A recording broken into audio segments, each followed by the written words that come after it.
जिसके घर में टीवी नहीं थी, जहां लाइट ना हो, जहां जीने का संघर्ष ही सर्वोपरि हो, जो दूसरी लड़कियों के खेल से यह आशा बांधती हो कि वह भी ऐसा खेल सकती है, उसके पूरे परिश्रम को हम चंद एजेंडाबाज फिल्म निर्माताओं और भारत से घृणा करने वाले तथाकथित एक्टर्स के नाम कर देते हैं कि फिल्म देखकर उसने प्रेरणा ली होगी। स्वयं को कबीर खान और पूर्व कोच कहने वाले शाहरुख को असली कोच शॉर्ट मारिन ने शुभकामनाओं का धन्यवाद देने के बाद नीचे लिखा, रियल कोच। ये तमाचा था शाहरुख जैसे भांडों के चेहरे पर, जो भारत जैसे देश में महिला खेलों की परिस्थितियों और संघर्षों को जिए बगैर पूर्व कोच बनने का बैज पहनना चाहता था। ऐसा है ध्रुव राठी जी, कंडोम के बहुत सारे विज्ञापन आते हैं। एक व्यक्ति ने अगर उससे प्रेरणा ले ली होती तो विश्व को एक दुग्गल साहब में छुपे अर्थशास्त्री, वायरोलॉजिस्ट, रक्षा विशेषज्ञ, स्पेस साइंटिस्ट, राजनीतिज्ञ आदि से टिश्यू पेपर पोंछना पड़ जाता। बाप के हेयर स्टाइल से लेकर मुंह पर तेल चपोड़कर गरीब दिखने की कोशिश कर चुके राहुल गांधी और दादी के हेयर स्टाइल और नाक के सहारे उत्तर प्रदेश में वापसी की बाट जो थी प्रियंका गांधी, ये दोनों जिस पार्टी के भविष्य हों, जिनकी स्ट्रेटजी अरे देखो देखो ये तो बिल्कुल राजीव गांधी लग रहा है, इसकी नाक तो इंदिरा गांधी जैसी है, इसके नाम पे चल रही हो, उन्हें जनता वोट देगी, ऐसा संभव है नहीं। तो राहुल ने सोचा इस पर वामपंथन का लेख था तैयार। इसकी तर्ज पर लेख लिख दिया गया कि राहुल गांधी की ब्रेकफास्ट सभा एक नई शैली का नेतृत्व है। राष्ट्र को यह पता है कि गली नुक्कड़ के कटकाहा कुत्तों से इतर आप कुछ भी नहीं दिखते। आपको कार के टायर पर अपने बाप के मूत्र की गंध नहीं मिलती तो आप हर कार पर भौंकते हैं। हमारे सांसद बस वही मूत्र गंध तलाशने वाले श्वान हैं। लोग घरों में बम बना रहे हैं, छतों पर पत्थर इकट्ठा कर रहे हैं कि एक दिन हिंदुओं को घेर कर मारा जाएगा। ऐसे में सरकार को बिल्कुल यह छूट होनी चाहिए कि वो संदिग्ध लोगों पर नजर रखे, क्योंकि अंत में हम ही तो ये सवाल पूछते हैं कि हमारी एजेंसियां क्या कर रही थी। अब बात करते हैं 5 अगस्त के कुछ मोदी स्ट्रोक्स की। 5 अगस्त का दिन राष्ट्रवादी हिंदुओं के लिए शुभ है। कश्मीर से 370 की विदाई, राम मंदिर का भूमि पूजन, हॉकी में 41 साल बाद मेडल और एक बेकार से रेट्रोस्पेक्टिव टैक्स कानून से मुक्ति, ये सारे अतिविशिष्ट कार्य 5 अगस्त को ही हुए हैं। अब इतने काम हो गए हैं कि लोगों ने इसे राष्ट्रीय अवकाश घोषित करने की मांग कर दी, लेकिन कुछ दूरदर्शी बियर जीवी लोगों ने कहा कि भाई एक और ड्राई डे हो जाएगा। तब से सोशल मीडिया में ऐसी मांग करने वालों में शांति छाई हुई है। 5 अगस्त वह दिन है जब राम मंदिर के लिए भूमि पूजन किया गया था। वही राम मंदिर जो 500 सालों से रामलला का टेंट बना हुआ था। वही राम मंदिर जिसके लिए अहिंसक कार सेवकों के सर पर मुलायम सिंह के भेजे हुए सुरक्षा कर्मियों ने सर में 7-7 गोलियां मारी थी। दसियों लाशें गिरी थी, सैकड़ों घायल हुए थे। वो वर्दी में भेजे गए जिहादी थे, क्योंकि भारत का सुरक्षा बल कभी भी इस निशंसता से आतंकियों को भी नहीं मारता। ये वही राम मंदिर था जिसके लिए कोठारी बंधुओं ने प्राणों की आहुति दे दी थी। ये वही राम मंदिर था जिसके लिए दशकों से हिंदू समाज स्वतंत्र भारत में न्याय की आशा लिए केस लड़ता रहा। ये वही राम मंदिर था जिसके ढांचे के अस्तित्व पर तो छोड़िए, उसके भीतर के भगवान के ही अस्तित्व पर कांग्रेस समेत कई विपक्षी पार्टियों ने प्रश्न चिन्ह लगाए थे और भगवान राम को मिथक कहकर नकार दिया था। जाओ और जाकर उन मूर्तियों से पूछो जो हर राज्य में बनवा दी हैं तुमने। जाओ और जाकर उन खेतों से पूछो जिसमें नेहरू की राख मिली हुई है। जाओ और जाकर अपने घर में टंगी तस्वीरों से पूछो कि परनाना जी वो जमीन क्या मोतीलाल की थी जो चीन को दे आए। नमस्कार, मैं अजीत और आप देख रहे हैं डू पॉलिटिक्स। आपकी बात के दूसरे अंक में आपका स्वागत है। सप्ताह भर घटित पीछे दिखाए गए सारे मुद्दों पर हम एक एक करके चर्चा करेंगे। इससे पहले कि मैं आपको आगे ले चलूं, चैनल को सब्सक्राइब करना ना भूलें। कर चुके हैं तो दोस्तों से भी करवाइए। आइए प्रारंभ करते हैं। ओलंपिक में टीम के खिलाड़ियों को छोड़कर टीवी के डिबेट और सोशल मीडिया में बॉलीवुड की वाहवाही होती रही। डिबेट में खिलाड़ियों को तो छोड़िए, उनके परिजनों को छोड़िए, खेल से जुड़े लोगों को भी छोड़िए, इन सब की जगह बॉलीवुड की अभिनेत्रियों को बुलाकर उनसे राय ली गई। ट्विटर पर चक दे इंडिया जैसी हिंदू फोबिक और भारत की एकता पर सवाल उठाने वाली प्रोपेगेंडा फिल्म को भारतीय महिला हॉकी टीम की जीत का श्रेय दिया जाने लगा। भारतीय महिला हॉकी टीम ने पहली बार ओलंपिक के सेमीफाइनल में जगह बनाई। पूरा भारत उनके प्रदर्शन से उत्साहित था, लेकिन कुछ चतुर लंपट होते हैं हर जगह, जिन्हें शाहरुख खान में भारतीय कोच और फिल्म में कोचिंग सेंटर दिखता है। इन्हें लगता है कि फिल्में देखकर लोग बेटियों को हॉकी खेलने के लिए भेज देते हैं। हमारी जो कप्तान है रानी रामपाल जी, जिनके नाम पर हमारी बेटियों के नाम होने चाहिए, उनका संघर्ष कभी पढ़िए। रिक्शा चालक पिता और घरों में काम करने वाली माता की पुत्री, एक कमरे में सिमटे घर में जग कर बरसातें काटने वाली बच्ची चक दे इंडिया देखकर प्रोत्साहित नहीं हुई थी। उसने बगल की हॉकी एकेडमी में अन्य लड़कियों को हॉकी खेलते देखा था। वहां से खेलने की जिद पकड़ी। पहनने को कपड़े नहीं थे। कुपोषित बच्ची दिन का आधा लीटर दूध नहीं जुटा पाती थी। पानी मिलाकर सेंटर में ले जाती थी। कोच को उसका समर्पण दिखा, भोजन का ध्यान रखा, हर दिन तैयारी करती रही, एक प्रैक्टिस नहीं छोड़ा। जिसके घर में टीवी नहीं थी, जहां लाइट ना हो, जहां जीने का संघर्ष ही सर्वोपरि हो, जो दूसरी लड़कियों के खेल से यह आशा बांधती हो कि वह भी ऐसा खेल सकती है, उसके पूरे परिश्रम को हम चंद एजेंडाबाज फिल्म निर्माताओं और भारत से घृणा करने वाले तथाकथित एक्टर्स के नाम कर देते हैं कि फिल्म देखकर उसने प्रेरणा ली होगी। जिन बच्चियों को तुम ऐसे प्रोपेगेंडा से प्रभावित बताते हो ना, उन्होंने शायद टीवी तक ना देखा हो स्टिक पकड़ने से पहले। लड़कियां लड़कियों की प्रेरणा बनती हैं। साइना या सिंधु का एक मेडल लाख लड़कियों की आंखों में सपने को जन्म देता है। सचिन की एक ड्राइव से लाखों युवा प्रेरित होते हैं, जैसे सचिन स्वयं कपिल देव को विश्व कप जीतते देखकर हुए थे। कर्णम मल्लेश्वरी हो, कल्पना चावला हो, Sunita Williams, Mary com, Sarita Devi हो, लवलीना हो, मीराबाई चानू हो या अन्य लड़कियां या उसी क्षेत्र के अन्य लड़के, वही इनकी प्रेरणा स्रोत बनते हैं। समाज उन्हें सही परिवेश देता है, राजनीति उन्हें सही प्रोत्साहन देती है, फिल्म उन्हें कुछ भी नहीं देता। ऐसी हिंदी फिल्मों में प्रोपेगेंडा, वामपंथी एजेंडा और भारत विखंडन के सूक्ष्म कथानकों के अलावा कुछ भी नहीं दिखता, इसलिए वो मनोरंजन हो सकता है, प्रेरणा कभी नहीं। शाहरुख खान जैसे लोगों को उचित उत्तर महिला टीम के कोच से ही मिल जाता है। ओवर स्मार्ट बन रहे थे कि वो पूर्व कोच हैं और शुभकामनाएं दे रहे थे टीम को। ठीक है, तुम सेलिब्रिटी हो तो शुभकामना देने में कोई हर्ज नहीं है, लेकिन मीर रंजन नेगी के किरदार को कबीर खान बनाकर, हिंदू मुस्लिम का एजेंडा डालकर स्वयं को एक नचनिया हॉकी का कोच समझने लगता है, तो उसे असली कोच का जवाब सही समय पर मिल ही जाता है। स्वयं को कबीर खान और पूर्व कोच कहने वाले शाहरुख को असली कोच शॉर्ट मारिन ने शुभकामनाओं का धन्यवाद देने के बाद नीचे लिखा, रियल कोच। ये तमाचा था शाहरुख जैसे भांडों के चेहरे पर, जो भारत जैसे देश में महिला खेलों की परिस्थितियों और संघर्षों को जिए बगैर पूर्व कोच बनने का बैज पहनना चाहता था। आप कहेंगे कि यह तो शाहरुख ने बस मजाक में कहा था। मजाक तो था ही, लेकिन इसे बेहुदा मजाक कहा जाता है। जरा पता कीजिए कि मोदी सरकार के आने से पहले देश में खेलों को लेकर कितनी गंभीरता थी। पता कीजिए कि खिलाड़ियों के हॉस्टलों में कितना स्टाइपेंड मिला करता था, वो कैसे कमरों में सोते थे, उन्हें किस तरह का भोजन मिलता था। पता कीजिए कि टर्फ वाले मैदान कितने थे। पता कीजिए कि लड़कियों के खेलों को लेकर सरकारों की उदासीनता का स्तर क्या था। इस सरकार ने ओलंपिक में बेहतर प्रदर्शन को अपना लक्ष्य बनाया, ढांचे खड़े किए, हर छोटी बड़ी जीत पर प्रधानमंत्री और खेल मंत्री द्वारा सराहना मिलती थी। इन सब से मनोबल बढ़ता है कि प्रधानमंत्री भी हमसे उम्मीद लगाए बैठा है, हम देखे जा रहे हैं, हमें परिश्रम करना है, हमें मेडल लाना है। एक एक मेडल पर पूरा देश झूम उठता है। हमारी उम्मीदें पूरे ओलंपिक में एक मेडल जीतने से कहीं ऊपर कई मेडल जीतने तक पहुंची है। हमारे एथलीट लगातार प्रतिस्पर्धी बन रहे हैं, वो विश्व स्तरीय बन रहे हैं। अभी तो बस हम आधारशिला रख रहे हैं। आने वाली पीढ़ियां हमें मेडल अवश्य देंगी, क्योंकि उनके सामने भारत की ऑस्ट्रेलिया पर जीत का उदाहरण होगा। उन्हें किताबों में पढ़ाया जाएगा, उन्हें उस मैच की रिकॉर्डिंग दिखाई जाएगी कि देखो तुम्हारी बहनों ने क्या कमाल किया था उस दिन। और आप इन सारे संघर्षों को दरकिनार करके भारत के प्रति घृणा भरने वाले किसी एक्टर को उसका श्रेय देना चाहते हैं। थोड़ा चक दे इंडिया के बारे में सुन लीजिए। कबीर खान ना तो कैप्टन था कोई, ना कभी कोच बना। मीर रंजन नेगी ने वो दंश सहा था। जबरन हिंदुओं को मुसलमान से घृणा करने वाला बताया गया, ताकि एक स्टार को हिंदुओं से 72 गुना ज़्यादा बड़ा राष्ट्रभक्त दिखाया जा सके।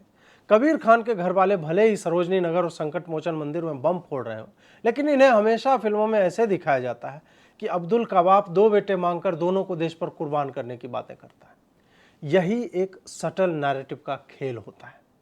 पहले स्थापित किया गया कि कबीर खान मुस्लिम था, इसलिए उसे गद्दार बोला गया।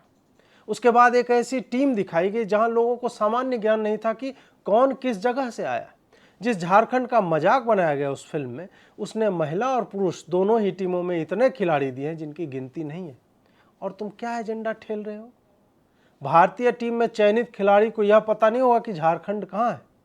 वो क्या राहुल गांधी टाइप पैदा होकर सीधे राष्ट्रीय टीम में जगह पा जाते हैं, या फिर उन्होंने पहले स्कूल, फिर कॉलेज, जिला, राज्य, जोनल हॉकी खेली होगी, तब वहां तक पहुंचे होंगे।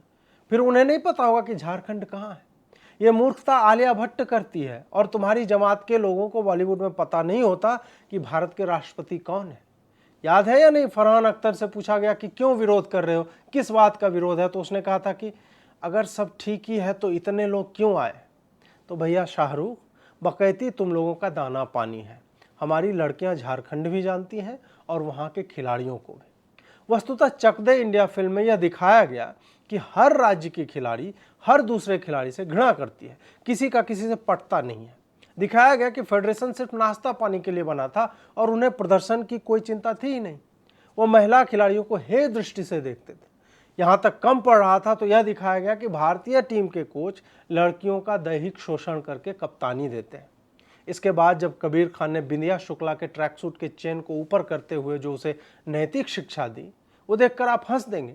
आप सोचिए कि एक मुस्लिम पात्र को आइकॉनिफाई करने अर्थात आइकॉन बनाने के लिए कितने प्रयास किए गए। उसके लिए एक पूरे धर्म को घृणा करने वाला बताया गया। मुस्लिम को भारतीय एकता की सोचने वाला एकमात्र विचारक बताकर दिखाया गया। उसके चरित्र को साफ दिखाने के लिए एक हिंदू लड़की को कैप्टन बनने के लिए चरित्रहीन और पतिता बनाने की कोशिश की गई। और अंत में तीजा तेरा रंग थमे तो उसका तड़का। अबे काहे का तीजा तेरा रंग? बम फोड़ फोड़ कर आतंक फैलाने वाले, हिंदुओं की बेटियों को खींचकर बलात्कार करने वाले लोग, मौका पाते ही हमला करने वाले, काहे के तीजा रंग बे? भगवा भी हमारा, उजला भी हमारा और हरा तो हमारे सावन का रंग है भाई। बचपन में पढ़ा नहीं, हरा रंग है हरी हमारी धरती की अंगड़ाई। उसका कबीर के खान होने से कोई संबंध नहीं है। पूरा जीवन विक्टिम कार्ड खेलते रहो, बलात्कार करो, बम बनाओ और अंत में मौला मेरे ले ले मेरी जान, ये रो दो। कोई और नहीं मिला था काटने के लिए। आप सोचिए कि जो लोग सबसे ज़्यादा चरित्रहीन हैं, अपने मजहबी जगहों पर बच्चियों के रेप से लेकर बकरी और मुर्गी तक को नहीं छोड़ते, वो बिंदिया रानी की जिप ऊपर करके पाक साफ बने फिर रहे हैं।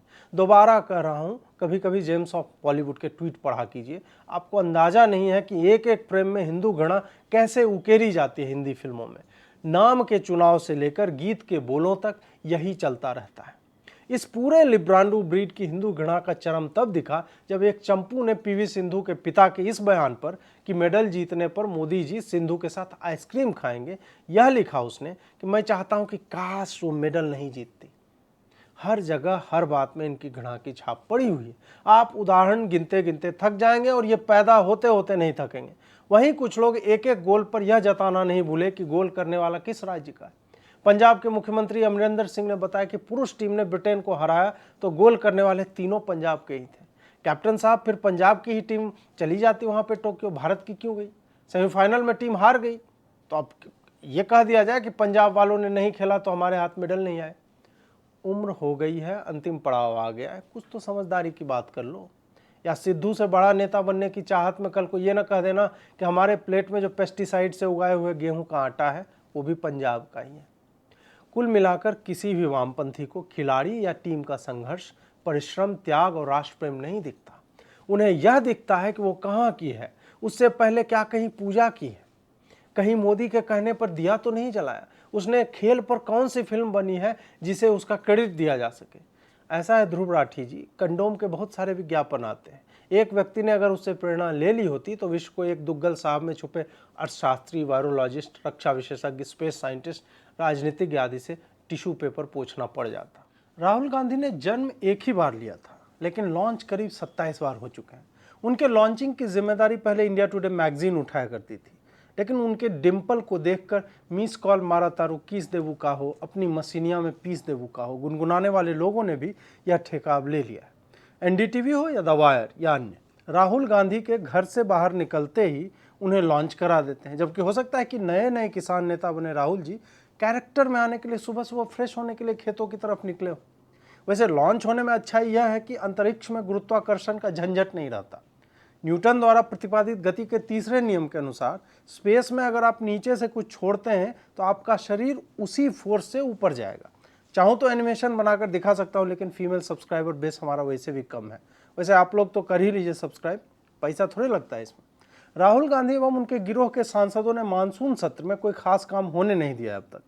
मोदी जी ने यह बात भाजपा वालों को बताई कि काम नहीं होने दिया जा रहा है। यह बात भाजपा वाले आप आम लोगों तक पहुंचाए। आंकड़ों की माने तो 21 जुलाई से शुरू हुए इस सत्र में पहले 2 सप्ताह तक लोकसभा और राज्यसभा में 107 घंटों में सिर्फ 18 घंटे काम हो सका है। सरकार ने कुल 17 नए विधेयक प्रस्तुत करने की योजना बनाई थी, जिसमें से 3 वैसे अध्यादेश थे जिन्हें कानून बनाना आवश्यक है। लोकसभा में कुल 7 घंटे और राज्यसभा में कुल 11 घंटे का काम हो सका है। पेगासस के नाम पर हो हल्ला करने के बाद विपक्ष ने यह सुनिश्चित किया कि विधेयकों पर चर्चा न हो और वो मीडिया के माध्यम से यह क्लेम कर सके कि मोदी तो बिना चर्चा के ही कानून पास करा रहा है। ऐसे में राहुल गांधी एक रात जब स्विगी से ज्वाइंट मंगा रहे थे तो वहीं उन्होंने #TryNew पर 20% ऑफ देखा, तो उन्होंने सोचा कुछ नया ट्राई करते हैं। राहुल गांधी का वामपंथनों के साथ ऐसा गहरा रिश्ता है जैसे अवतार फिल्म में घोड़ी की पूंछ और घुड़सवार के बालों का हुआ करता था। अगर आप साहित्यानुरागी हैं तो यह रिश्ता राणा और चेतक वाला था कि राणा की पुतली फिरी नहीं तब तक चेतक मुड़ जाता था, या फिर राणा ने सोचा इस पार तब तक चेतक था उस पार। 2000 के बाद पैदा हुए बच्चों को बता दूं कि चेतक स्कूटर नहीं घोड़ा था। तो राहुल ने सोचा इस पार वामपंथन का लेख था तैयार। इसकी तर्ज पर लेख लिख दिया गया कि राहुल गांधी की ब्रेकफास्ट सभा एक नई शैली का नेतृत्व है। वामपंथन अगर चाहती तो इसे कविता की शैली में भी लिख सकती थी, लेकिन कांग्रेस की चाटुकारिता में लहालोट होकर ऐसा कैरोल गाया है कि बड़े बड़े चर्च क्वायर को हगवास लग जाए। संसद को नहीं चलने देने की कस्में खाने के लिए ब्लड बॉन्ड का संकल्प लेकर कुल 14 पार्टियां जुटी। मनोज झा, जो कि हाल ही में राज्यसभा में एक अच्छा अभिनय प्रस्तुत करके लहरिया लूट रहे थे, वो मीटिंग से ज़्यादा भोजन पर ध्यान देते पाए गए। मैथिल हैं, झाजी हैं, तो भोज के प्रति उनका अनुराग जेनेटिक है और वांछनीय भी। अगर आप लोग बिहार से बाहर के हैं तो कभी मौका लगे तो मिथिला किसी भी भोज में चले जाइए, आप समझ जाइएगा कि हम लोग दही की कितनी हांडियाँ सुरख सुरख कर पी जाते हैं और धोध पे हाथ फेरते हुए ऐसी डकार लेते हैं कि मंगलयान को अतिरिक्त थ्रस्ट देकर बृहस्पति तक भेज सकते हैं।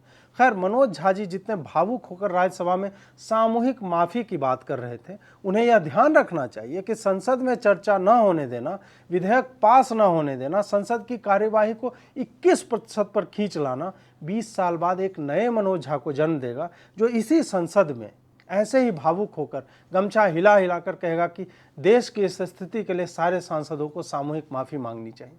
संसद में जो होता है वो अब लाइव चलता है, इसलिए यह नौटंकी नहीं चलेगी कि सरकार चर्चा के लिए तैयार नहीं। वामपंथ ने जितने भी पुष्पित शब्दों से संसद को न चलने देने को, सरकार को विवादित मुद्दे पर घेरने की तैयारी से छुपाने की कोशिश करें, राष्ट्र को यह पता है कि गली नुक्कड़ के कटकाहा कुत्तों से इतर आप कुछ भी नहीं दिखते। आपको कार के टायर पर अपने बाप के मूत्र की गंध नहीं मिलती तो आप हर कार पर भौंकते हैं। हमारे सांसद बस वही मूत्र गंध तलाशने वाले श्वान हैं। पेगासस पर चर्चा क्या करे सरकार ने बयान दे दिया, तुम्हें बयान से आपत्ति है या ये लगता है कि झूठ बोल रही है, तो यह बताओ कि झूठ कैसे बोल रही है। सीधी सी बात है कि इसमें 3 पक्ष शामिल हैं, भारत सरकार, इजरायल और पेगासस बनाने वाली कंपनी NSO।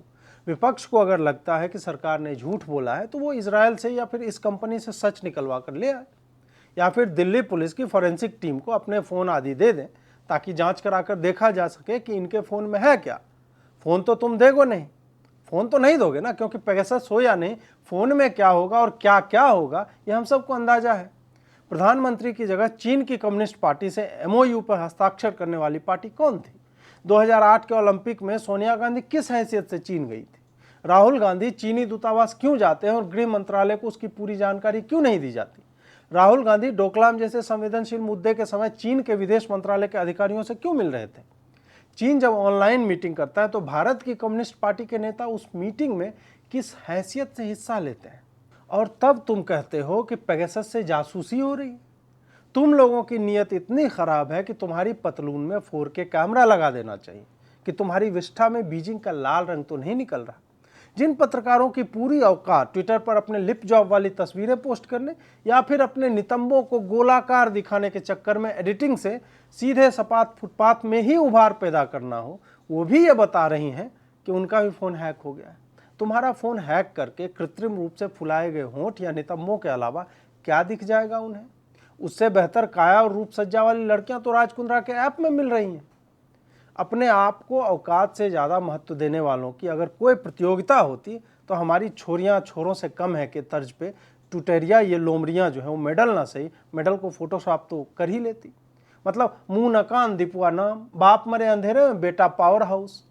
जिस तरह से पिछले 2 साल में दिसंबर के जामिया के दंगे हों या फिर शाहीन बाग या दिल्ली के हिंदू विरोधी दंगे, जिस पार्टी के सदस्य खुल्लम खुल्ला हिंदुओं को काटने की साजिशें कर रहे हैं, 100 करोड़ की फंडिंग लेकर PFI पूरे भारत में दंगे भड़का रही थी। सरकार के सुरक्षा तंत्र की मजबूती के बाद भी उत्तर पूर्व दिल्ली में जो हुआ और जैसे हुआ वो बताता है कि वामपंथी, इस्लामिक कट्टरपंथी और विपक्षी पार्टियां पूरे देश को फूंक देना चाहती। लोग पूछते रह गए कि सरकार की इंटेलिजेंस एजेंसियां क्या कर रही थी। तो आप इस बात को समझिए कि एजेंसी आरडीएक्स की मूवमेंट ट्रेस कर सकती है, एजेंसी फंडिंग पर नज़र रख सकती है, मुखबिरों से किसी असामान्य हलचल पर नज़र रख सकती है। लेकिन जब ये कट्टरपंथी आरडीएक्स की जगह बगल के पेट्रोल पंप से तेल भरवा कर आए, बिना खिड़की की बिल्डिंग में मोलोटोव कॉकटेल यानी पेट्रोल बम बनाए, तो कैसे ट्रेस होगा? जब ये पत्थरबाजी के लिए गृह निर्माण हेतु टूटी हुई ईंट और पत्थर मंगवाकर घरों की छतों पर रखेंगे, तो एजेंसी को कैसे पता चलेगा कि 2 महीने बाद इसका प्रयोग दंगों में होने वाला है? दंगाइयों के तरीके बदल रहे हैं और राजधानी को फूंकने की नई योजनाएं बन रही। इसमें यही विपक्ष अपनी भूमिका उन्हें कवरिंग फायर देकर, उनके बचाव में वकील खड़े करते हुए, उनके लिए विद्यार्थी जैसे शब्दों का प्रयोग करते हुए निभा रहा है। इसलिए बदलते समय में राष्ट्र की आंतरिक सुरक्षा के लिए अपनों पर भी नजर रखना अत्यावश्यक है, क्योंकि यहाँ अपने ही मशाल लेकर सड़कों पर निकल रहे हैं। वोकों के गुरु बराक ओबामा ने कहा था, आपको 100% सुरक्षा भी चाहिए, 100% प्राइवेसी भी, और परेशानी बिल्कुल नहीं, ऐसा असंभव है। एक समाज के तौर पर हमें कुछ चुनाव करने होंगे, यहाँ समझौते करने पड़ेंगे, और यह उचित बात है। ऐसा नहीं है कि हम राम राज्य में रह रहे हैं जहाँ बाघ और बकरी एक ही घाट पर पानी पीते हैं। यहाँ बकरी को तो मौलवी जी ले जाते हैं कोने में, बाघ का पता नहीं। लोग घरों में बम बना रहे हैं, छतों पर पत्थर इकट्ठा कर रहे हैं कि एक दिन हिंदुओं को घेर कर मारा जाएगा। ऐसे में सरकार को बिल्कुल यह छूट होनी चाहिए कि वो संदिग्ध लोगों पर नजर रखें, क्योंकि अंत में हम ही तो ये सवाल पूछते हैं कि हमारी एजेंसियां क्या कर रही थी। बृहस्पतिवार को सुप्रीम कोर्ट में कपिल सिब्बल समेत कई वकीलों ने याचिका लगाई कि मीडिया में जज साहब ऐसा चल रहा है कि जजों के भी फोन की रिकॉर्डिंग हुई थी 2019 में। जज साहब ने पूछ दिया कि 2 साल से कहाँ थे आप लोग, अब क्यों आए हो, वो भी मीडिया की कटिंग्स लेकर। वकील वृंद ने कहा कि हमें अब इस बात की गहराई और गंभीरता का भान हुआ है। ये वकील लोग किसी भी तरह का साक्ष्य लेकर नहीं गए। जब यह खबर मानसून सत्र के शुरू होने की पिछली शाम को ब्रेक की गई थी, तो सबको पता था कि मंशा क्या है। ये संसद को हंगामा करके चलने नहीं देना चाहते थे, क्योंकि कई विधेयक पास होने थे। कंपनी ने सीधा कह दिया कि मीडिया में जो चल रहा है वो गलत है, सरकार ने कह दिया कि मीडिया में जो चल रहा है वो गलत है। मीडिया ने जिसका नाम लेकर छापी थी खबर, उसने भी कह दिया कि वो कंपनी के पोटेंशियल टारगेट हो सकते हैं। आप सोचिए कि कोई रैंडम एनजीओ जिसके पास कोई लीगल या फोरेंसिक विशेषज्ञता ना हो, वो कहीं से 50,000 फ़ोन नंबर निकालती है और कहती है कि ये सारे लोग ऐसे देशों के हैं जहां फलां कंपनी अपना सॉफ्टवेयर बेचती है। वो भी ये कंफर्म नहीं है, इसलिए ऐसा संभव है कि उन पे जासूसी हो रही होगी। अब आप एक परिस्थिति सोचिए कि हम या आप जब किसी मॉल के रेस्टोरेंट में या किसी बड़ी सोसाइटी में जाते हैं, तो वहाँ गेटकीपर आपका फ़ोन नंबर, नाम, पता आदि लिखता है। ये डेटा भी बेचा जाता है। अब किसी दिन एक एक्सेल शीट बनाकर मैं ये कहने लगूं कि मेरे पास 50,000 फ़ोन नंबर हैं, जिसमें फलां बाबू और फलां मैडम के भी नंबर हैं, और ये मुझे लगता है कि जासूसी करने के लिए जमा किए गए, तो आप क्या कहेंगे? आप सोचेंगे कि इतने नंबर इसके पास आए कहाँ से? इसमें तो सच में फलां बाबू का नंबर है। आप यह सोचिए कि जो वामपंथी इकोसिस्टम ट्रंप को सत्ता से हटाने के बाद उसे इंटरनेट के हर प्लेटफॉर्म से हटा देता है, जो छोटे देशों में तख्ता पलट करवाने से लेकर सॉफ्ट पावर के जरिए लोगों की संस्कृति पर तक हावी है, उसके लिए 50,000 फ़ोन नंबर निकालना कौन सी बड़ी बात होगी?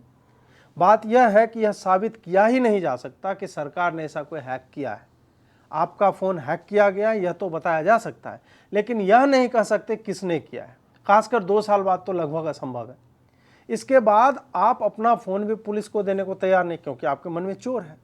अभी सुप्रीम कोर्ट कह दे कि सारे लोग अपना फ़ोन, उसका बैकअप पुलिस को दे दें जांच के लिए, तो यही लोग याचिका लगाने लगेंगे कि ये तो प्राइवेसी का हनन है, मतलब हत्या हुई है। आप ऐसा क्लेम कर रहे हैं, आपके पास बॉडी नहीं है, और आप यह कहते हैं कहीं बॉडी है, और आप उस जगह पर पुलिस को जाने से भी रोक रहे हैं, लेकिन सुप्रीम कोर्ट में चिल्ला रहे हैं कि न्याय चाहिए।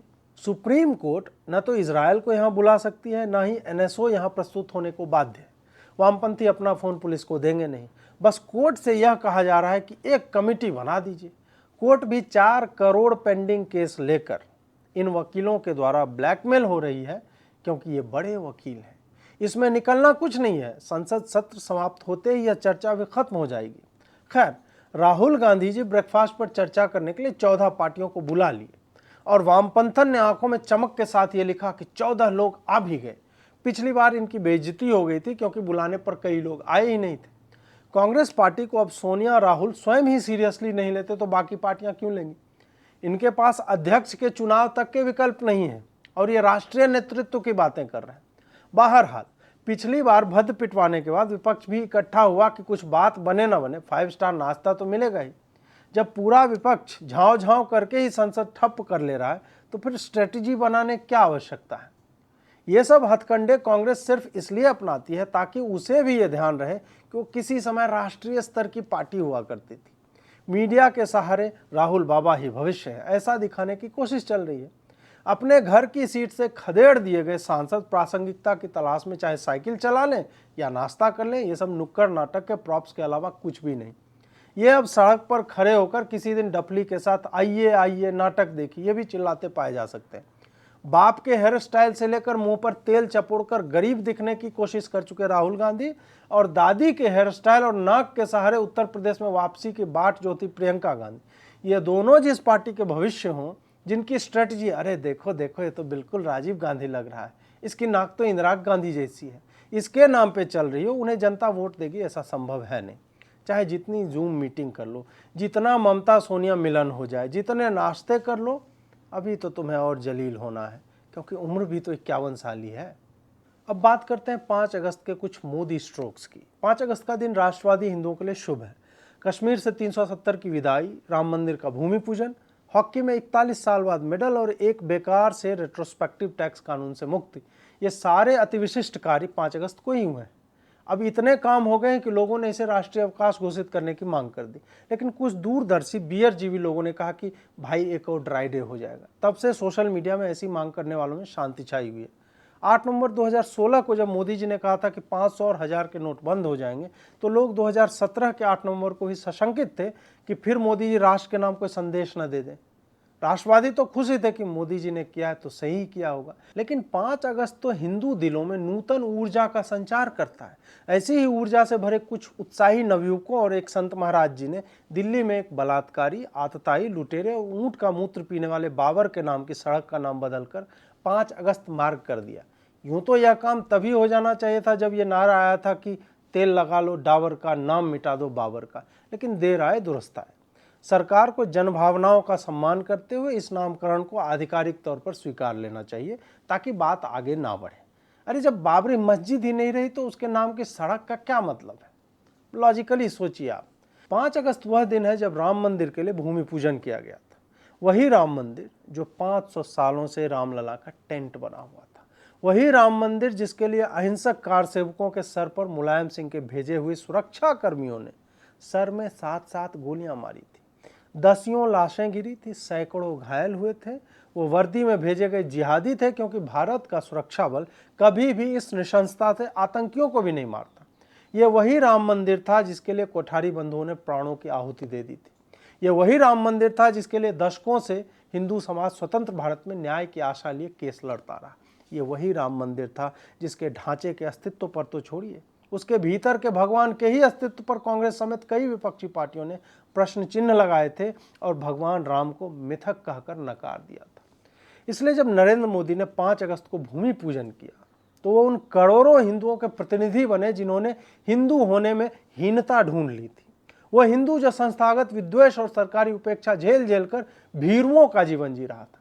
वो हिंदू जो सार्वजनिक जगहों पर बड़े मंदिर बनवाना बंद कर चुका था क्योंकि उसे यह डर था कि कहीं इस पर किसी सरकार ने निर्माण के बीच में रोक लगवा दी तो।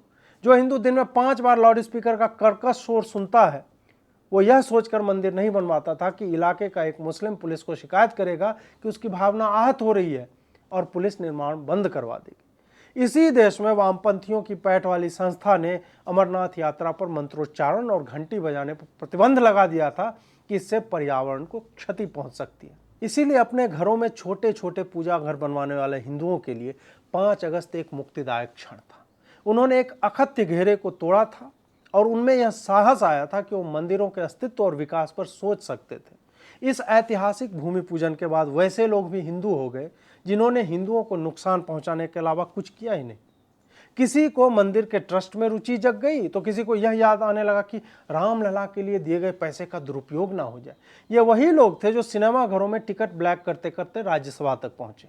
बीच में फैज खान भी माथे पर मिट्टी लेकर सेकुलर बनने के लिए निकल गया था, लेकिन हिंदुओं के विरोध के बाद उसे लौटा दिया गया। यह बात मैं पहले भी कह चुका हूं और आज फिर कह रहा हूं कि मंदिर सेकुलर जगह नहीं है। मंदिर पर्यटन स्थल नहीं है। मंदिर एक धार्मिक स्थल है जो सिर्फ और सिर्फ हिंदुओं के लिए है। इसके 5 किलोमीटर के दायरे में कोई विधर्मी आता है तो उसके पाप से मंदिर की ऊर्जा का ह्रास होता है, लेकिन सामाजिक संरचना ऐसी है कि इतना सहना पड़ता है। इसलिए हिंदुओं के किसी भी मंदिर में विधर्मी का प्रवेश वर्जित होना चाहिए। जिसे उसकी स्थापत्य कला को देखना है वो इंटरनेट से फोटो उठाकर देखे। हमारे मंदिरों के पत्थरों को कलुषित मत करें, खासकर वो मलेच्छ तो ना ही जाए जिनके बाप दादा डर के मारे पैंट उतार कर खड़े हो गए थे, या फिर वो जिन्हें लगता है कि उनकी अम्मी जो है सऊदी से पैदल आई थी भारत में बच्चा जनने के लिए। इन लोगों को मंदिरों की तरफ जाने वाली किसी भी सड़क पर भी कदम रखने ना दिया जाए, क्योंकि इन्होंने मंदिर तोड़ने में गौरव महसूस किया है। इस पर आने वाले 5 अगस्त को कानून बना दिया जाना चाहिए कि हर मंदिर के पास वहां कौन आ या जा सकता है, इसकी पात्रता तय करने की छूट है, और वैसे मजहबों के लोग इसके आसपास भी ना दिखे जो मूर्ति पूजा को घृणा से देखते हैं। खैर, 5 अगस्त को ही कश्मीर भी सही मायनों में भारत का अंग बना था। अमित शाह की अगुवाई से जिस तरह से बिना रक्तपात या पत्थरबाजी के कश्मीर नक्शे पर सही जगह पे आया, वह अप्रत्याशित और अकल्पनीय था। योगी जी ने जिस तरह राम मंदिर पर आने वाले फैसले के लिए कानून व्यवस्था पर पैनी दृष्टि बनाए रखी थी और कहा था कि एक मच्छर भी नहीं मरेगा, उसी तरह अमित शाह ने कश्मीर जैसी जगह पर किसी को चूं या चां तक करने नहीं दिया। क्या आप बात करते हैं, जान दे देंगे जान। ये कहते वक्त अमित शाह जिस भावुकता से बोल रहे थे वह भाजपा के मैनिफेस्टो में तब से था जब संसद में उनकी पार्टी का प्रतिनिधित्व शून्य के आसपास था, और भाजपा वालों ने जान दी है कश्मीर के लिए, उसको भारत में मिलाने के लिए। जिस इच्छा शक्ति से नरेंद्र मोदी और अमित शाह 2019 में चल रहे थे, कोरोना अगर नहीं आता तो देश दशकों की जकड़न से मुक्त होकर कई युगांतकारी निर्णय कर चुका होता। कश्मीर को सही अर्थ में भारत बनाना उस साल 5 अगस्त को ही संभव हो पाया था। एक देश दो झंडे, एक देश दो विधान से चलता कश्मीर अभी भी 1947 में ही अटका हुआ है। अपने निजी अनुभव से कह सकता हूं कि 3 परिवारों ने कश्मीर को किश्तों में लूटा है, अलगाववादियों को पाला है और केंद्र की भीख पर पलता रहा है। वही भीख जो आम भारतीय टैक्स देकर सरकार के कोष में भरता है और जनसंख्या या क्षेत्रफल के अनुपात से कहीं ज्यादा, आने वाले टैक्स से कहीं ज्यादा उन आतंकियों को पालने में चला जाता है। केंद्र उनके नखरे मानने को विवश रहा करता था, क्योंकि उन्हें लगता था कि कहीं कश्मीरियों पर ध्यान नहीं दिया तो फलाने जगह के फलाने मजहब के लोग वोट नहीं देंगे। एक झटके में जो उचित था वह कर दिखाया मोदी सरकार ने। इसलिए 5 अगस्त का दिन भारतीय राष्ट्र के लिए महत्वपूर्ण और उत्सव मनाने का दिवस है। एक के बाद एक विकास कार्य हुए, सड़कें बनी, सुरंगें बनी या बनाई जा रही हैं, अस्पताल खोले जा रहे हैं, विद्युत परियोजनाओं पर कार्य हो रहे हैं। जम्मू कश्मीर और लद्दाख में वह सब हो रहा है जो किसी भी सामान्य राज्य में 70 के दशक में हो चुका था। जैसे बिहार में लालू ने यह सुनिश्चित किया था कि वहाँ के लोग निरक्षर और पिछड़ा बने रहे, ताकि हर बार उन्हें बेहतर जीवन के सपने दिखाकर सत्ता में लालू आता है। वैसे ही कश्मीर के लोगों को 3 लुटेरे परिवारों ने सब्जबाग दिखाए और काम कुछ भी नहीं किया। मोदी सरकार ने उन्हें सड़कें दी, रोजगार दिए, उद्योग दिए और बहुत कुछ देने वाली। लद्दाख को नेहरू ने कहा था कि यहाँ घास भी नहीं उगती, इस जगह का क्या काम है, मुझे तो पता भी नहीं है कि ये मैप पे कहाँ है। इस पर राज्यसभा के ही दूसरे सांसद महावीर त्यागी ने क्रोध में आकर कहा था कि उनके सर पे बाल नहीं है तो क्या वो अपना सर त्याग दें।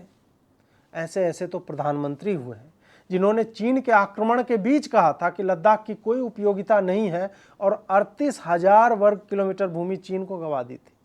आज उन्हीं के खानदान के जोकर यह पूछते पाए जाते हैं कि भारत ने चीन को जमीन क्यों दे दी। जाओ और जाकर उन मूर्तियों से पूछो जो हर राज्य में बनवा दी हैं तुमने। जाओ और जाकर उन खेतों से पूछो जिसमें नेहरू की राख मिली हुई है। जाओ और जाकर अपने घर में टंगी तस्वीरों से पूछो कि परनाना जी वो जमीन क्या मोतीलाल की थी जो चीन को दे आए। खैर, कांग्रेस जैसी पार्टियां पर क्या क्या कहा जाए। इनके ऑक्सफोर्ड से पढ़े लोग ऐसे ऐसे ब्लंडर करके गए हैं जिन्हें आज भी मोदी सरकार ठीक करती नजर आ रही है। मनमोहन जी के वित्त मंत्री प्रणब मुखर्जी ने 2012 में फाइनेंस एक्ट में एक छोटी सी बात डाल दी थी, जिसके अनुसार आज का टैक्स रेट किसी भी कंपनी द्वारा किए गए पुराने समझौतों या व्यावसायिक डील पर लगेगा। यह टैक्स 1962 से तब तक के हुए हर उस डील पर लागू होगा जिसमें कोई विदेशी कंपनी अपने शेयर किसी भारतीय कंपनी को ट्रांसफर करेगी। तात्पर्य यह है कि आपने 10 साल पहले अगर किसी विदेशी कंपनी के 67% शेयर खरीदे और उस समय के हिसाब से टैक्स नहीं दिया तो सरकार आज के साल में एक कानून बनाकर ये कहेगी कि अब से आज तक के जितने ऐसे डील हुए उन सब पर आपको टैक्स देना पड़ेगा। आप कोर्ट में जाएंगे तो वहाँ भी संसद का कानून सर्वोपरि है। ऐसे में क्या होता है कि जो भी विदेशी निवेश आने वाला होता है उसका निवेशक डर जाता है कि विचित्र देश है, जब इसकी इच्छा होगी टैक्स लगा देगा और प्लांट बंद करवा देगा। हुआ भी वही। केयर्न एनर्जी नाम की एक कंपनी है जिस पर ऐसा ही रेट्रोस्पेक्टिव टैक्स लगाकर सरकार ने 6,000 करोड़ वसूलना चाहा। यह एक ब्रिटिश कंपनी थी जिसने भारत में केयर्न इंडिया लिमिटेड करके भारतीय कंपनी बनाई और उसमें शेयर हस्तांतरित किए। इसके शेयर वेदांता नामक कंपनी ने भी खरीदे। अब सरकार ने 2006 में जिस डील को क्लियर कर दिया था उसी पर बाद में टैक्स मांगने लगे। सुप्रीम कोर्ट ने इसे गलत कहा, मनमोहन सरकार नहीं मानी और कानून ले आई। केयर्न ने हाल ही में एक अंतर्राष्ट्रीय ट्राइब्यूनल से पेरिस में भारत सरकार की 20 संपत्तियों पर अपने नुकसान की भरपाई के लिए कब्जे का आदेश ले लिया। इसका कुल मूल्य लगभग 1.2 बिलियन डॉलर है। खैर, इस साल के 5 अगस्त को मोदी सरकार ने अपने उस वादे को निभाया जो उन्होंने 2012 में चिल्ला कर कहा था कि ये कानून टैक्स टेररिज्म है। भारत सरकार को भले ही 7 साल लग गए, लेकिन केयर्न ने भारत ब्रिटेन टैक्स संबंधों का हवाला देकर एक गलत टैक्स पर जब केस जीत लिया तो मोदी सरकार के पास 2 ही रास्ते थे।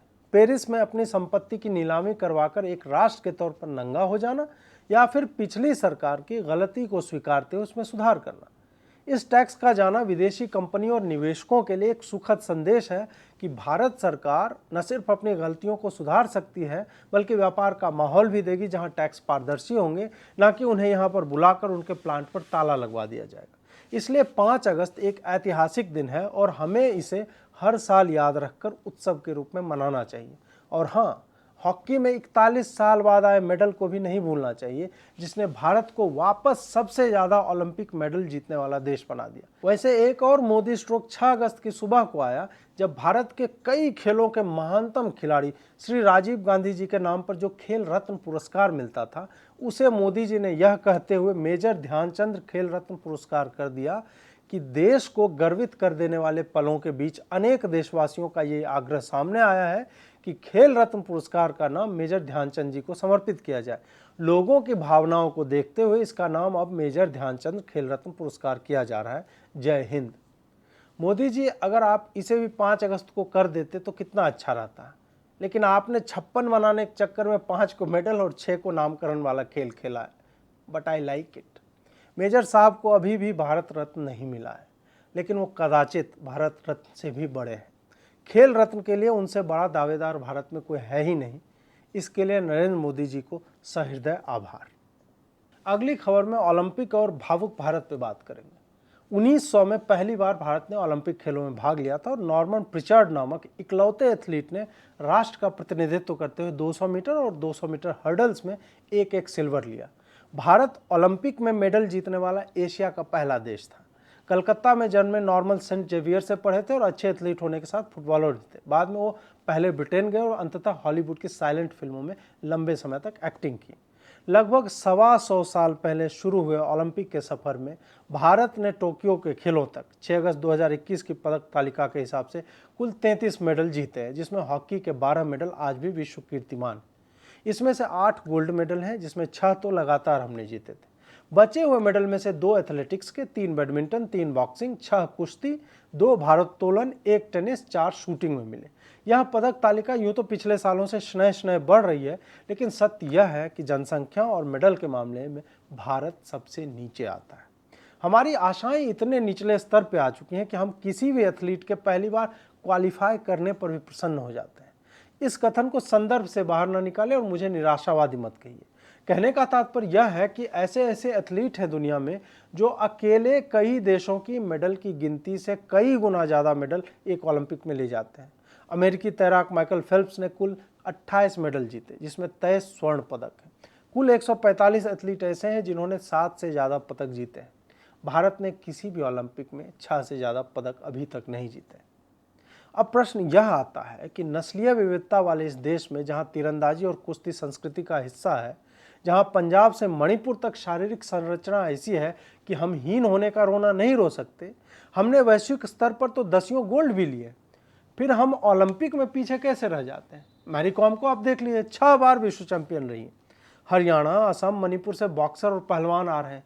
पंजाब, हरियाणा, झारखंड और उड़ीसा से हॉकी के खिलाड़ियों की भरमार रही है। हाँ, ये जरूर है कुछ खेलों में हम उनसे पिछड़ सकते हैं, लेकिन पूरे ओलंपिक में कुल 6 मेडल, वो भी 130 करोड़ लोगों के देश में जो अपनी विविधता को अपनी थाती मानता है। यह तो किसी भी दृष्टिकोण से सही नहीं लगता। इसकी जड़ में आधुनिक भारत में खेलों के प्रति उदासीनता है। यह सत्य है कि अंग्रेजों और मुगलों के आक्रमण और लूट के बाद भारत की अर्थव्यवस्था ऐसी नहीं थी कि वो लोगों के मुंह में भोजन पहुंचाने की जगह स्टेडियम बना रहे होते। भारत के लोगों के पास सिर्फ उनका मस्तिष्क था, जिससे वो पढ़ाई लिखाई में लगाकर एक अच्छा भविष्य सुनिश्चित करना चाहते थे। कुपोषण, गरीबी, भूखमरी, ढांचागत विकास की अनुपस्थिति से लड़ते देश ने पहले 50 सालों तक सोचा ही नहीं कि खेलों की क्या उपयोगिता है। बाद बाकी कसर भ्रष्टाचार में लिप्त खेल संघों ने किया, जहां के अध्यक्ष वो होते थे जिन्होंने जीवन भर हस्ताक्षर करने के अलावा और कोई खेल खेला ही नहीं हो। चूंकि हॉकी में घास के मैदानों के कारण हमारी पकड़ सबसे अच्छी थी और ध्यानचंद के समय से ही अपने आदर्शों का पीछा करती हमारी हॉकी टीम विश्व में सबसे अच्छी थी, तो हम तब तक मेडल जीतते रहे जब तक यूरोप के लोगों ने घास को टर्फ में न बदलवा दिया। उसके बाद भारत की हॉकी में ऐसी दुर्दशा हुई कि हम कांस्य पदक जीतने पर भी प्रसन्न हो जाते हैं। आपको जानकर आश्चर्य होगा कि भारत की हॉकी टीम देश में घास पर खेलती थी और विदेशी टूर्नामेंट टर्फ पर। खेल के नियम भी यूरोप के दबाव में बदलकर स्किल की जगह पावर पर केंद्रित हो गए। Penalty corner, short corner, drag flick ने खेल को रोमांचक बनाने के चक्कर में भारत को लगभग मेडल के दायरे से बाहर कर दिया। लेकिन भारत ने बाद में अपना रवैया बदला। फेडरेशन ने कुछ टर्फ लगाए, लाइट्स लगाई गई, प्रशिक्षण केंद्र खुले और यूरोपीय तरीकों को सीखने में भारत को ज़्यादा समय नहीं लगा। टोक्यो का कांस्य पदक एक शुरुआत है आने वाले दिनों की।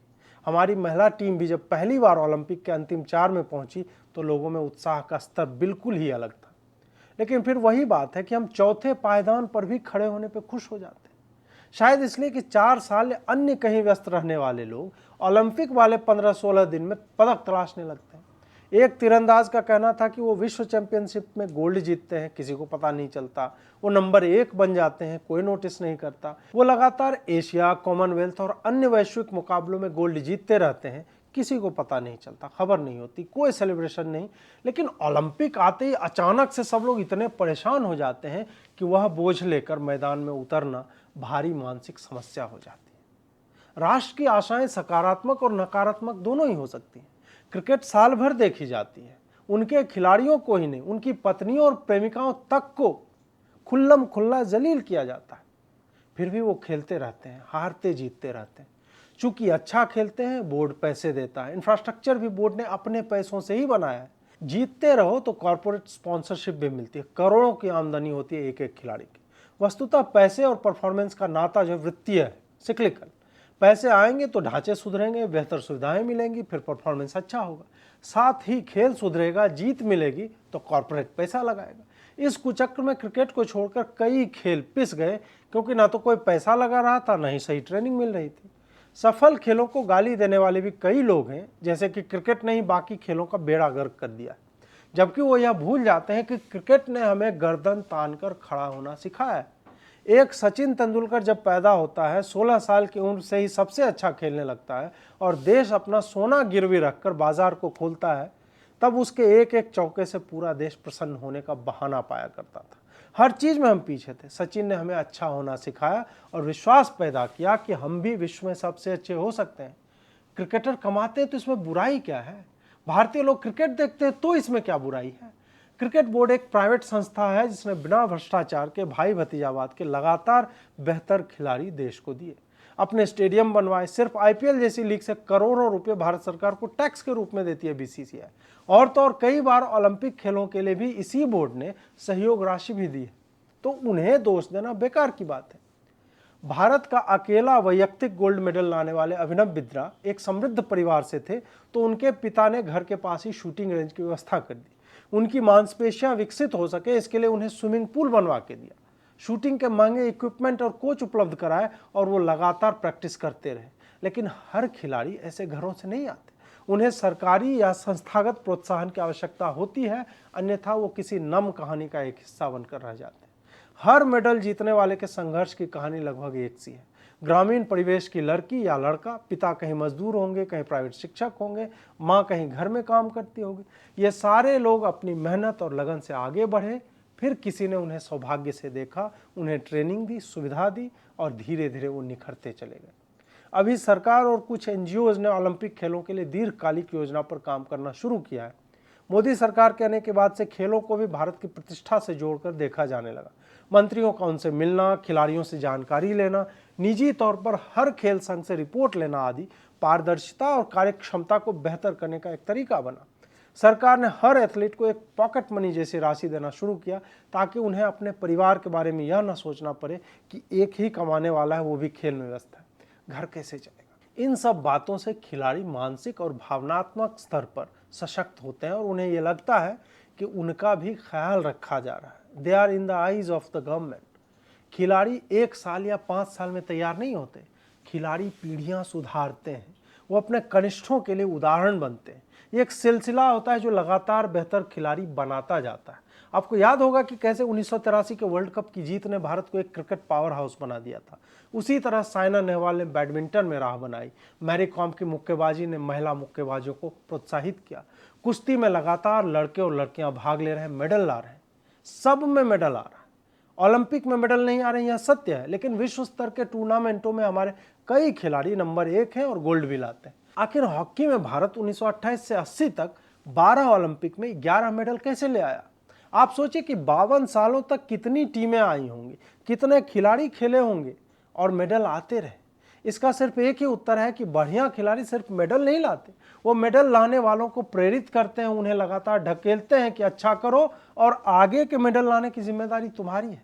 इस पूरी प्रक्रिया का सबसे पहला चरण सरकार द्वारा खेलों के लिए ट्रेनिंग सेंटर, अच्छे कोच, अच्छे खेल छात्रावास, उचित भोजन और पोषण की व्यवस्था, आर्थिक सहायता देना है, जो कि एक झटके में कोई भी सरकार फंड अलॉट करके कर सकती है। मोदी सरकार ने वही किया।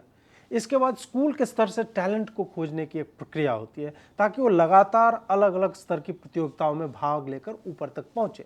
स्पोर्ट्स को लेकर अब यूनिवर्सिटी बन रही है, स्पोर्ट्स अथॉरिटी ऑफ इंडिया के सेंटर अलग अलग राज्यों में खुल रहे हैं। ये सब सुखद बदलाव के संकेत हैं। नागरिक के तौर पर फिर हमारी भी जिम्मेदारी बनती है कि हम अपनी आकांक्षा के पूर्ण न होने पर विश्वमन न करें। आपके व्यंग्यवाण, आपका एक ट्वीट, एक पोस्ट किसी भी खिलाड़ी को तोड़ सकता है। भारत की स्थिति ओलंपिक में बहुत खराब है, वस्तुतः जनसंख्या के हिसाब से सबसे खराब है, लेकिन 250 साल पहले वो स्वतंत्र राष्ट्र अमेरिका हो या फिर दूसरे देशों का धन लूटने वाले यूरोपीय देश या फिर चीन जैसी तानाशाही सरकारें, चाहे धन खर्च करके हो या फिर जबरन बच्चों को माता पिता से छीन कर ट्रेनिंग करवाने, उन्होंने एक खेल संस्कृति बनाई, इसलिए वो सफल होते हैं। हमें पहले जीवित रहना था, सड़कें बनानी थी, उद्योग लगाने थे, स्कूल और कॉलेज खोलने थे, तब जाकर कहीं अंत में ओलंपिक का मेडल दिखता था। मुझे उम्मीद है कि अगर हमारे खिलाड़ियों को इसी तरह से सरकारी प्रोत्साहन मिलता रहेगा तो हमारे पदकों की संख्या लगातार बढ़ती रहेगी। अब बात करते हैं पाकिस्तान के एक हिंदू मंदिर की।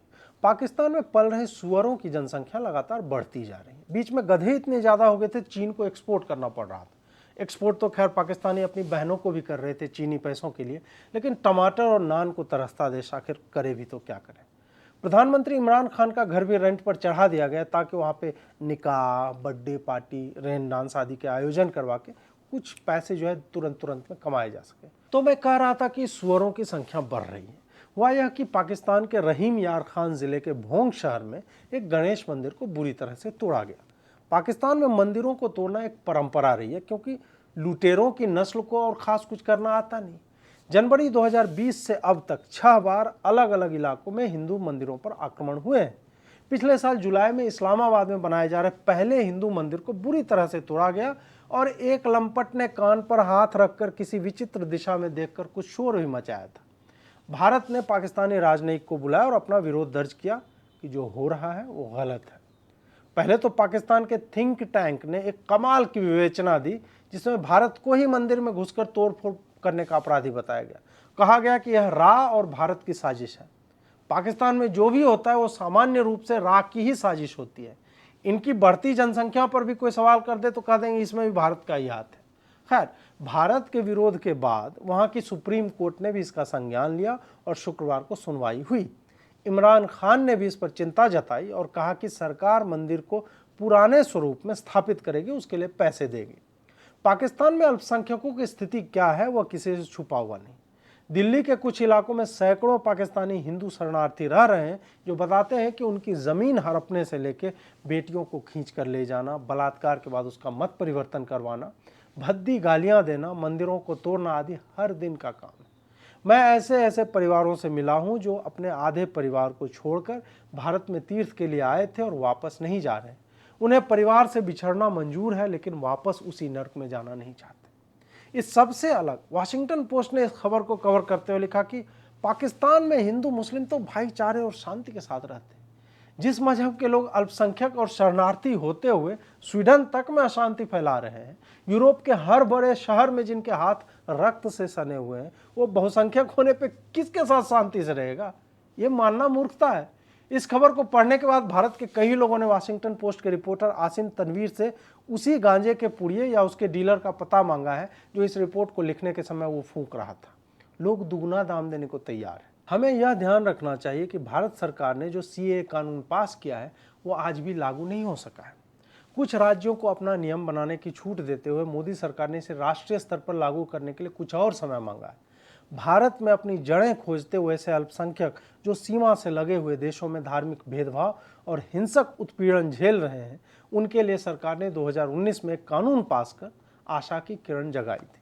पाकिस्तान एक नकारा और बेकार राष्ट्र है। वहां तो अगर बहुसंख्यकों को भी मौका दिया जाए तो वो भी भारत में आके बस जाएंगे, लेकिन उन्हें 1947 में मौका दिया गया था। एक अन्य तथ्य यह है कि हमारे पास सुअरों के लिए जगह है नहीं, क्योंकि वो एक साथ में 20 बच्चे पैदा करते हैं। भारत में सुअरों की खपत भी कम है, तो व्यापार के भी उद्देश्य से वो सही रहेगा नहीं।